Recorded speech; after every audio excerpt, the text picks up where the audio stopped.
December 4వ తారీఖు పౌర్ణమి గురువారము కృత్తికా నక్షత్రము గురు పౌర్ణమి అండి. చాలా గొప్పదైనటువంటి తిథి. ఆ రోజున ఎవరైనా సరే జాతకంలో గురుబలం లేనటువంటి వాళ్ళు, ప్రత్యేకించి ఏంటి అంటే మేషరాశి వాళ్ళు, మిథున రాశి వాళ్ళు, కర్కాటక రాశి, కన్యా రాశి, తర్వాత వృశ్చిక, మకర, మీన రాశి వాళ్ళకి తరువాత రోజు డిసెంబర్ 5వ తారీఖు దగ్గర నుంచి గురుబలం తగ్గబోతోంది.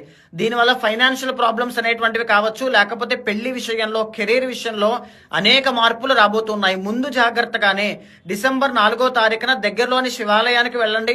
శివుడికి పంచామృతాలతో అభిషేకం చేయించండి. గురుబలం పెరగడానికి గురుడికి సంబంధించిన జపాలు, హోమాలు చేయించండి. దత్త చరిత్ర అనేటువంటిది పారాయణ చేయించండి. లేకపోతే జాతకంలో కృత్తికా నక్షత్రం కాబట్టి ఆ రోజున జాతకంలో ఉండేటువంటి కుజ దోషము కానీ, కాలసర్ప దోషం కానీ, దీర్ఘకాలిక ఆరోగ్య సమస్యలు, జాతకంలో ఎప్పటి నుంచో ఇబ్బంది పెడుతున్నటువంటి దోషాలకు కానీ ఆ రోజున పరిహారం చేయడం వల్ల చాలా గొప్పదైనటువంటి ఫలితాలు చూస్తారండి. నేను పైన ఒక మంత్రాన్ని పెడుతున్నానండి, గురుగ్రహ మంత్రము. ఆ మంత్రాన్ని తప్పకుండా ఆ రోజున పారాయణ చేయండి, లేదా జపము ఒక 16 సార్లు అయినా చేయండి. గురుబలం తప్పకుండా పెరుగుతుంది.